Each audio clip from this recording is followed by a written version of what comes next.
ರಾಜ್ಯದಲ್ಲೇ ಅಪರೂಪದ ದಂಪತಿ. ಮನೇಲಿ ಇಬ್ರಿಗೂ ಕೂಡ ಅಧಿಕಾರ ಇದೆ. ಎಷ್ಟು ಬ್ಲೆಸ್ಡ್ ಅನ್ಕೋತೀರಾ ನೀವು? ಅದರಲ್ಲಿ ಸಂಡೂರಿನ ಜನ ನಮಗೆ ಸತತವಾಗಿ ಕೈ ಹಿಡಿದು ಆಶೀರ್ವಾದ ಮಾಡ್ತಾ ಇದ್ದಾರೆ. ನಾವು ಯಾವಾಗಲೂ ಸಂಡೂರು ಜನತೆಗೆ ಕೃತಜ್ಞರಾಗಿರ್ತೀವಿ. ಇಬ್ಬರು ಸಮುದ್ರಕ್ಕೆ ಹೊರಟ್ರು, ಏನು ಹೇಳಿ ಕಳಿಸಿದ್ರಿ? ಅವ್ರಿಗೆ ಒಂದು ಸ್ವಲ್ಪ ಆತಂಕ ಇತ್ತು.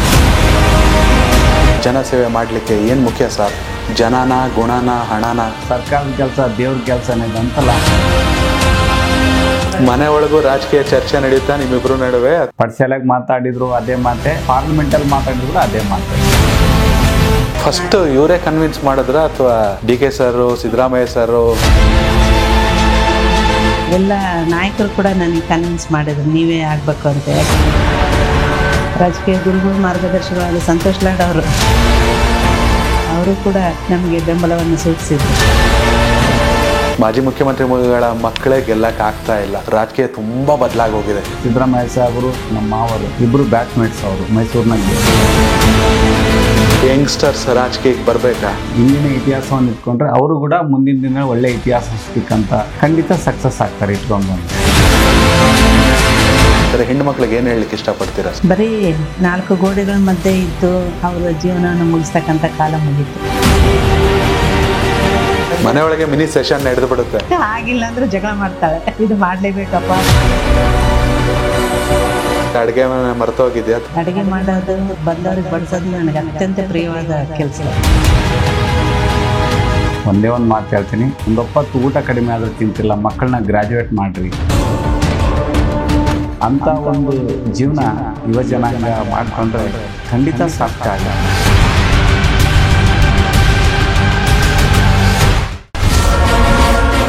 ಕನೆಕ್ಟ್ ಕರ್ನಾಟಕ, ಇದು ನಿಮ್ಮ ನೆಟ್ವರ್ಕ್. ನಮಸ್ಕಾರ ವೀಕ್ಷಕರೇ, ಕನೆಕ್ಟ್ ಕರ್ನಾಟಕ ಅರ್ಪಿಸುವಂತಹ ವಿಶೇಷ ಕಾರ್ಯಕ್ರಮ. ರಾಜ್ಯದಲ್ಲೇ ಅಪರೂಪದ ದಂಪತಿ, ರಾಜಕಾರಣಿಗಳಲ್ಲ, ಜನಸೇವಾ ದಂಪತಿ, ಅವ್ರನ್ನೇ ಮಾತಾಡ್ತಾ ಹೋಗೋಣ. ಸರ್, ಮೊದಲನೇ ಕಾರ್ಯಕ್ರಮ ಸ್ವಾಗತ. ಅಮ್ಮ ಸ್ವಾಗತ. ಶಾಸಕರಿಗಾಗಿ ಕೆಲಸ ಮಾಡೋದು ಕಷ್ಟ ಇತ್ತ 20 ವರ್ಷದಿಂದ? ಶಾಸಕಿಯಾಗಿ ಕೆಲಸ ಮಾಡೋದು ಕಷ್ಟ ಅನಿಸಿದ್ಯಾ 4 ತಿಂಗಳಿಂದ? ಇಲ್ಲ, ನನಗೆ ಯಾವ್ದು ಕಷ್ಟ ಇಲ್ಲ. ಜನಸೇವೆ ಮಾಡೋದು ನನಗೆ ಯಾವಾಗ್ಲೂ ತೃಪ್ತಿ ಕೊಡುವಂತ ಕೆಲಸ.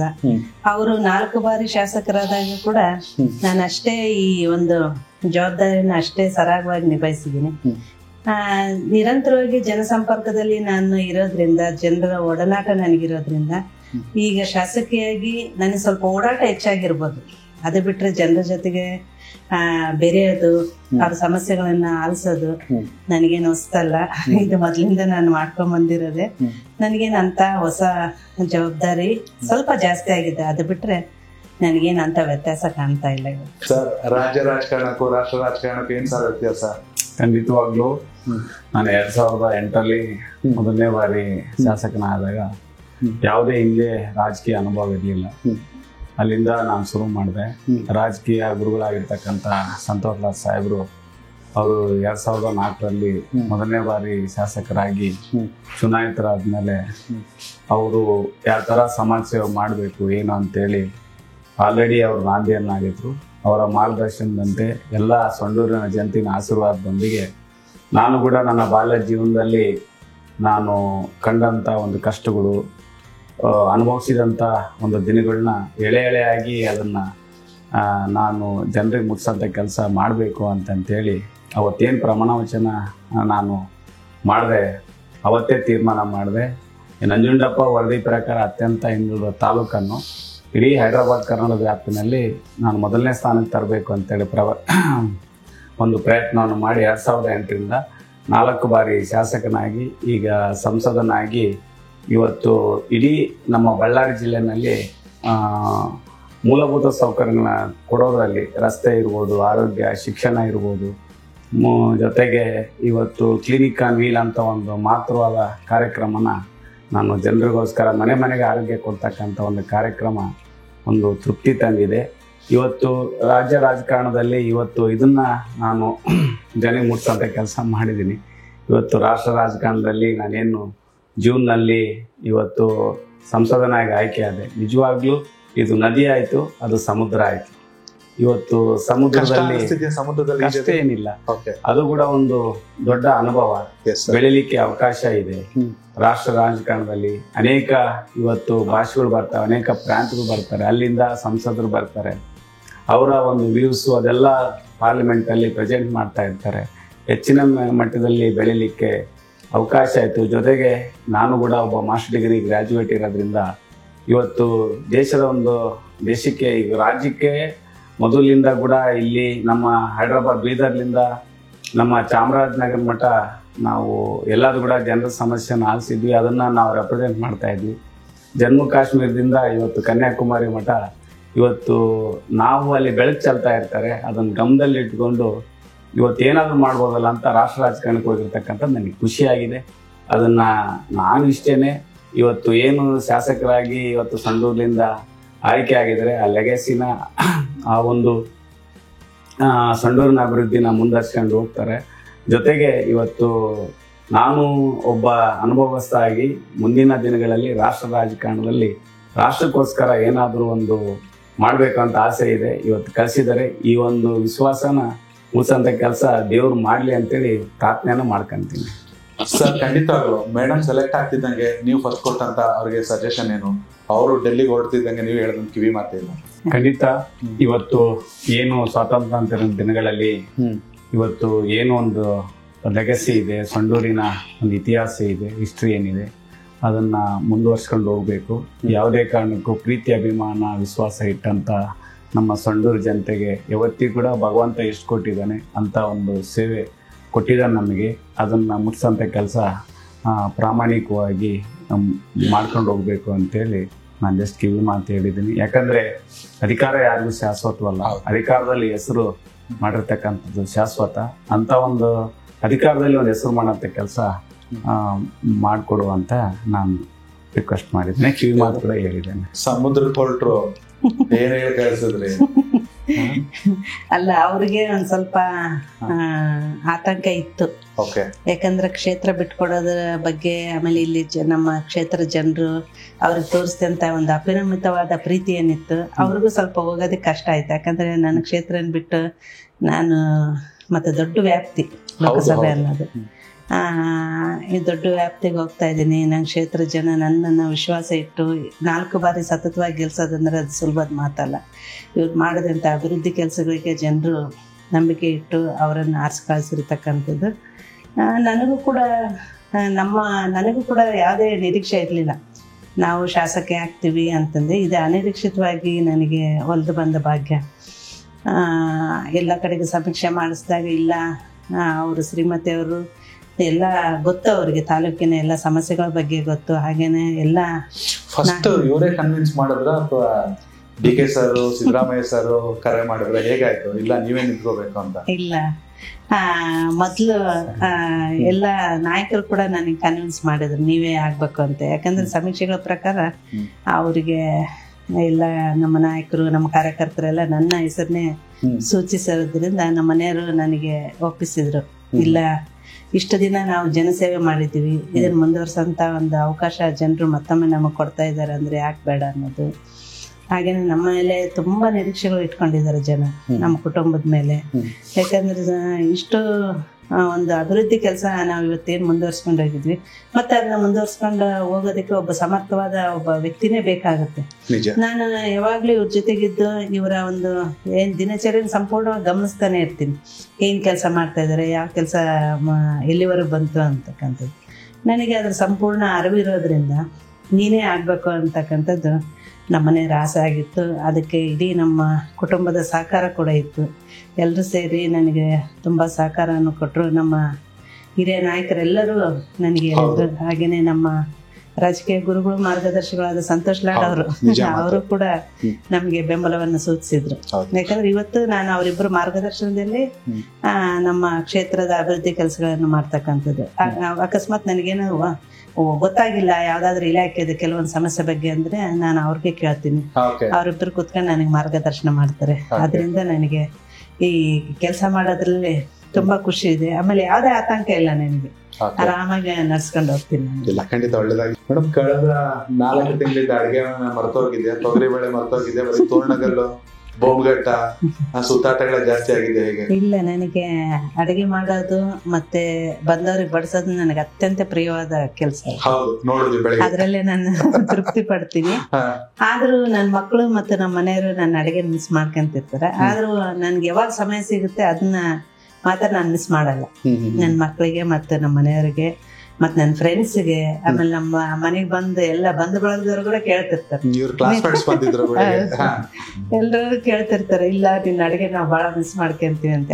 ನನಗೆ ಯಾವಾಗ ಸಮಯ ಸಿಗ್ತತಿ ಅವಾಗ ನಾನು ನನ್ನ ಅಡಿಗೆ ಮನೆಯನ್ನು ನಾನು ಬಿಟ್ಕೊಡೋದಿಲ್ಲ. ಎಲ್ರಿಗೂ ಅವ್ರಿಗೆ ಇಷ್ಟವಾದ ಅಡಿಗೆ ಮಾಡಿ ಬಡಿಸೋದು, ಅವ್ರನ್ನ ತೃಪ್ತಿ ಪಡಿಸೋದು ಅದು ಇದ್ದೇ ಇರುತ್ತೆ. ಅಡಿಗೆ ಮನೆ ರಾಜಕೀಯ ಚರ್ಚೆ ನಡೆಯುತ್ತಾ ನಿಮ್ಮಿಬ್ರು ನಡುವೆ, ಅಥವಾ ಎಲ್ಲ ಅದು ಹೊಸಲಿಂದ ಹೊರಗಡೆ ಮಾತ್ರ? ಇಲ್ಲ, ಖಂಡಿತವಾಗ್ಲೂ ಆರೋಗ್ಯಕರವಾದಂತ ಚರ್ಚೆಯನ್ನು ಮಾಡ್ತಾ ಇರ್ತೀವಿ ಯಾವಾಗ್ಲೂ ಕೂಡ. ನಾವೇನೇ ಆಗ್ಲಿ ನಾವು ಭಾರತ ದೇಶದ ಪ್ರಜೆಗಳು ಇಬ್ರು ಇದೆಲ್ಲ ಆಮೇಲೆ ಸಂವಿಧಾನಾತ್ಮಕವಾಗಿ ಕೊಟ್ಟಿರ್ತಕ್ಕಂಥದ್ದು. ನಾವು ಇಷ್ಟೇ ಮೊದ್ಲಿಂದ ನಾನು ಬಾಲ್ಯ ಜೀವನದಿಂದ ಇಲ್ಲೇ ಮಠ ಒಬ್ಬ ಸಮಾಜಕ್ಕೆ ಮಾದರಿಯಾಗಿ ಭಗವಂತ ಏನು ಒಂದು ಜೀವನವನ್ನು ಕೊಟ್ಟಿದ್ದಾನೆ, ಇದನ್ನ ಸಾರ್ಥಕ ಮಾಡ್ಕೋಬೇಕು ಅಂತೇಳಿ ಒಳ್ಳೆ ಆಲೋಚನೆಗಳನ್ನ ಇಬ್ಬರು ನಾವು ಚರ್ಚೆ ಮಾಡಿ. ಅದಕ್ಕೆ ನೋಡ್ರಿ ನಮ್ಮ ಮನೆ ಹತ್ರ ಯಾವ ಗನ್ಮ್ಯಾನು ಇಲ್ಲ, ಸೆಕ್ಯೂರಿಟಿ ಇಲ್ಲ, ಏನು ಇಲ್ಲ. ಪಡ್ಸೆಲಾಗ ಮಾತಾಡಿದ್ರು ಅದೇ ಮಾತೆ, ಇಲ್ಲಿ ಡಿ ಸಿ ಆಫೀಸ್ ನಿಮ್ ಎದುರಿಗೆ ಕುಂತ್ಕೊಂಡು ಮಾತಾಡೋದು ಅದೇ ಮಾತೆ, ಪಾರ್ಲಿಮೆಂಟ್ ಅಲ್ಲಿ ಮಾತಾಡಿದ್ರು ಕೂಡ ಅದೇ ಮಾತೆ.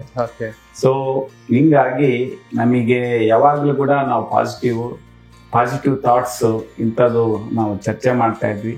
ಅದು ನಮಗೆ ಒಂದು ರಾಜಕೀಯಕ್ಕೆ ಒಂದು ಆರೋಗ್ಯಕರವಾಗಿ ಆಗಿರ್ತಕ್ಕಂಥ. ಈ ಬಾರಿ ಏನು ದೆಹಲಿಗೆ ವಿಮಾನ ಹತ್ತಿರೋ ಸಂಸದರುಗಳಲ್ಲಿ, ಕಾಂಗ್ರೆಸ್ ಸಂಸದರುಗಳಲ್ಲಿ ಒಂದಷ್ಟು ಜನ ಯಂಗ್ಸ್ಟರ್ಸ್ ಇದ್ದಾರೆ. ಸುನಿಲ್ ಬೋಸ್ ಆಗಿರ್ಬೋದು, ಸಾಗರ್ ಖಂಡ್ರೆ ಆಗಿರ್ಬೋದು, ಪ್ರಿಯಾಂಕಾ ಜಾರಕಿಹೊಳಿ ಆಗಿರ್ಬೋದು. ಅವರೆಲ್ಲರಿಗೂ ನೀವೇ ಗೈಡ ಹೇಗೆ? ಇಲ್ಲ, ಎಲ್ಲರೂ ಕೂಡ ರಾಜಕೀಯ ಹಿನ್ನೆಲೆಯಿಂದ ಬಂದಿರ್ತಾರೆ.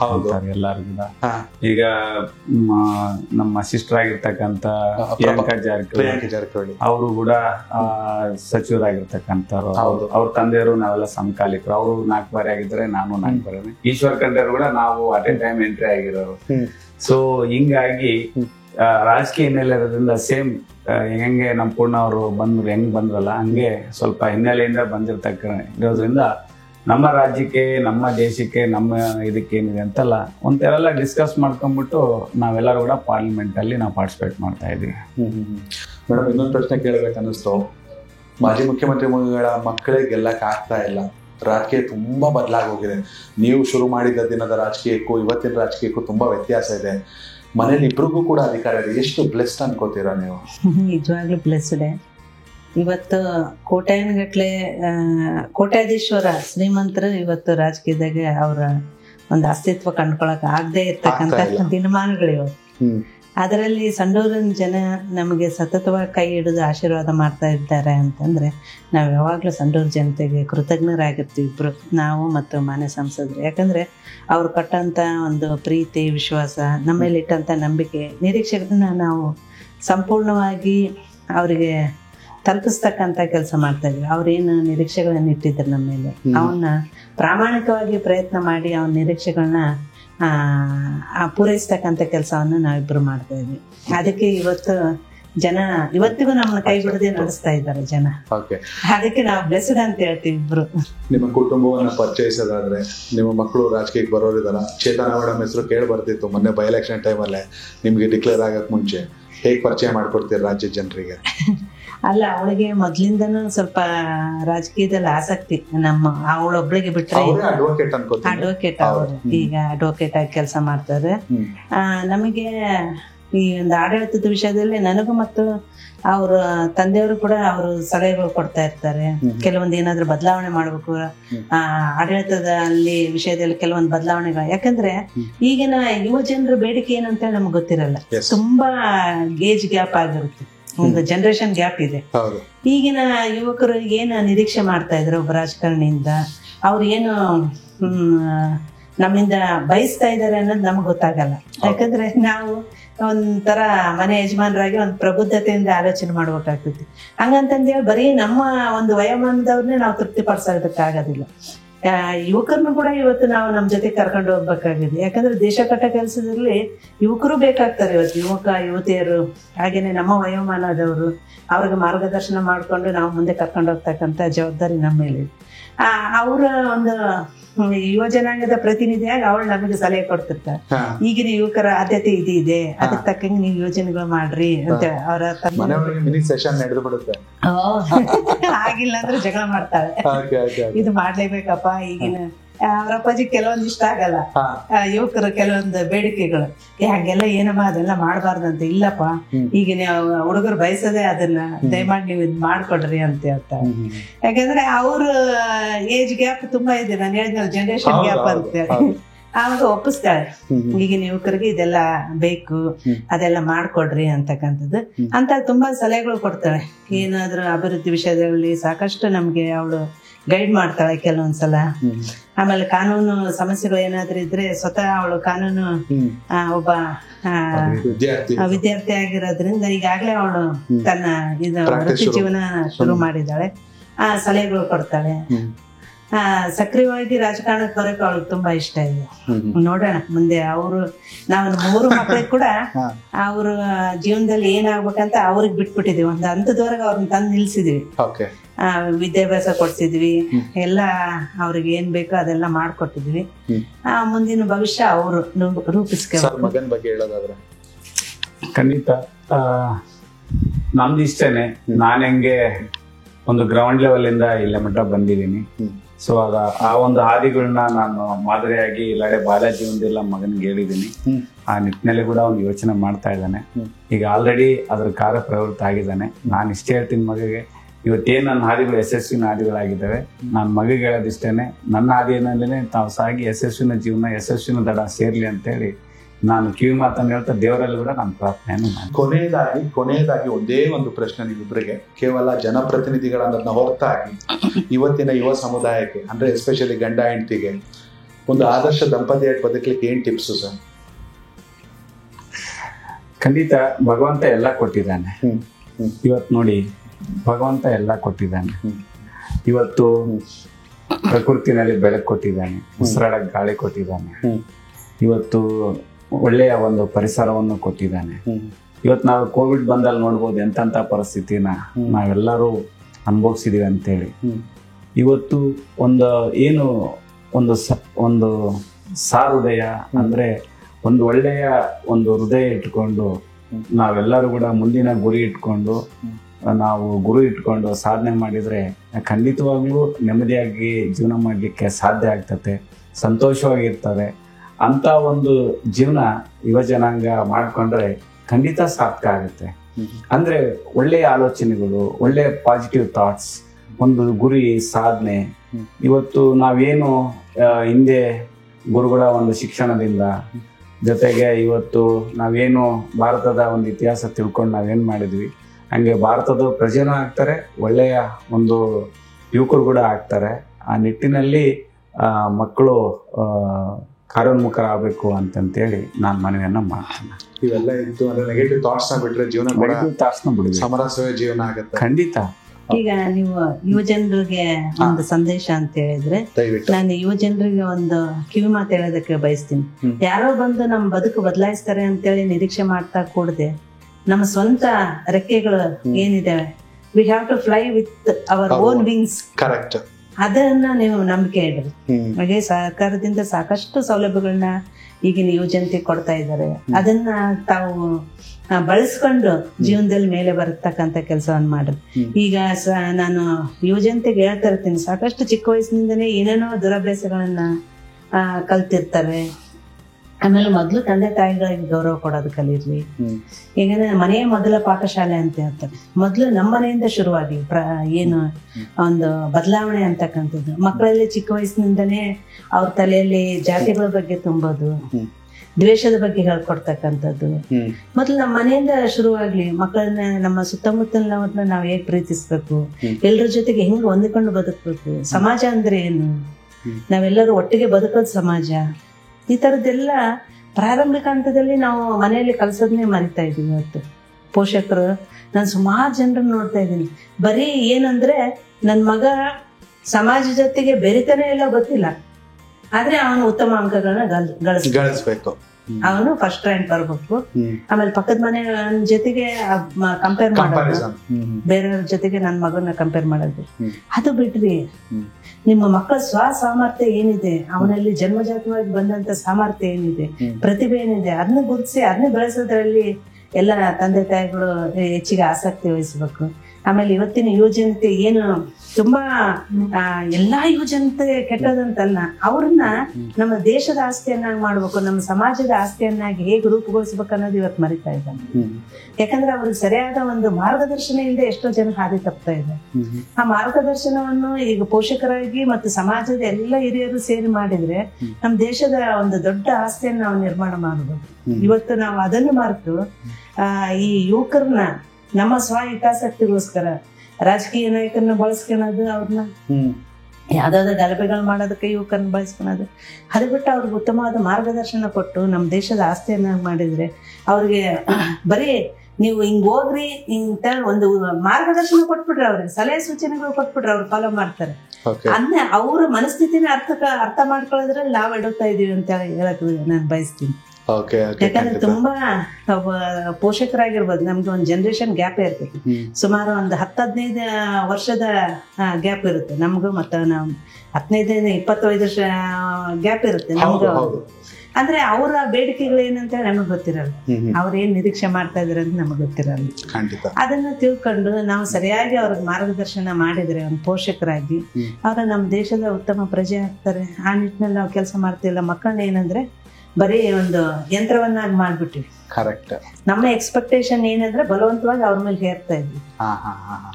ಈಗ ನಾನು ಒಬ್ಬ ಇಂಜಿನಿಯರ್ ಆಗ್ಲಿಲ್ಲ, ನಾನೊಬ್ಬ ಡಾಕ್ಟರ್ ಆಗಿಲ್ಲ, ನಮ್ಮ ಆಸೆಗಳನ್ನ ಬಲವಂತವಾಗಿ ಅವ್ರ ಮೇಲೆ ಹೇರ್ತಕ್ಕಂಥ ಕೆಲಸ ಮಾಡ್ತಿದ್ವಿ.